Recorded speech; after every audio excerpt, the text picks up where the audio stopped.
Mainly south Indian states other ஸ்டேட்ஸோட majority வந்து கம்மி பண்ணுறாங்க. இப்போ டீலிமிட்டேஷன் பில் வந்து கேன்சல் ஆச்சுல.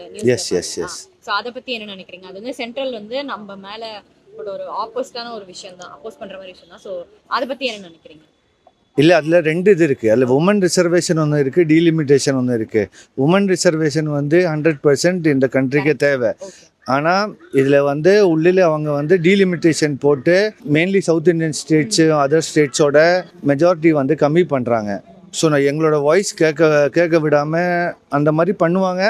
அதுதான் இங்கே அரசியலில் சொல்கிறாங்க. அவங்க வந்து டிஃப்ரெண்ட்டாக ப்ரொஜெக்ட் பண்ணி நேற்று வந்து என்ன சொல்லியிருக்காங்கன்னா, இப்போ இருக்கிறதே கொடுப்பாங்க. லைக் இப்போ இங்கே 30 சீட்டு இருக்குது. ஸோ அதுக்கு ஏற்ற மாதிரி சீட் இன்க்ரீஸ் பண்ணுவாங்க சொல்லியிருக்காங்க. ஆனால் அது எவ்வளோ இதில் இம்ப்ளிமெண்ட் ஆகும்னு தெரியாது. மண்ணை நாமே